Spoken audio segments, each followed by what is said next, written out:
What's up mga kapakloy? Intro bang salot. Hinay mga kapakloy kong farmers. Salutan introhan na to karong adlaw. Nagbahog ta. Bahog sa itong mga rare chicken o mga native chicken. Kita na nyo na ang mga rare chicken. Mga sa una sus gamay pa kaya na breeder na mo.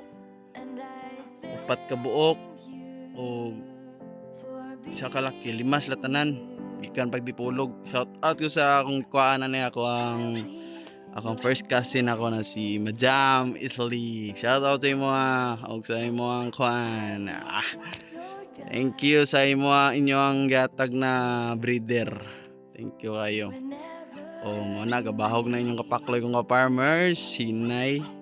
Grabe mga aon na buyag. Pero karon nagkuan ako ron, nagtimbang na ko silang pagkaon. Kuha na akong diskarte ani sa pulo ka manok tunga sa kilo na bahog. Tunga sa kilo.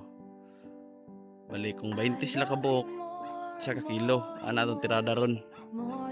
Kaya lisod kin sila patambok kon magdugay man nilang pangitlog kung manambok sila mga kapakloy kong farmers. Mana akong mga kuano, shamo, native chicken. Luwano tong puti. Ana, luwano na siya. Duwa na sila kaputi na ulawano mga kapakloy kong farmers. Og thank you kung isa tong magpa-shoutout diya. Comment lang, share, follow po mga kapakloy kong farmers para makita ta sa uban ba. Thank you so much sa inyong pagsuporta mga kapakloy. Labi na sa mga igagaw diya. Shoutout nyo tanan diya mga guys. Tura gipakita na nako ang mga sisiyo na mo sa mga gibreeding na mga kwan. Tura kita ninyo na tahuluwano do kabok manang ipakita sa inyo ganiya. Tara rare chicken og native chicken ako sang i-mix kay para makuha nang ilang ka kuan sa native og rare ba di siya makuan dalig kuan sakit mamon daw na yung mga diskarte. Tara mga kapakloy breeder na ko na mga breeder na kita ninyo na putik-puntik mix na ko na ako nang itistingan native og rare akong i-breeding.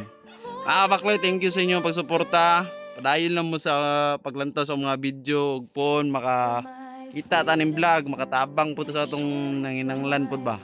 Suporta lang mo mga kapakloy ko farmers. Kung mahimo tayo tag-star da. Thank you so much mga kapakloy. I love you.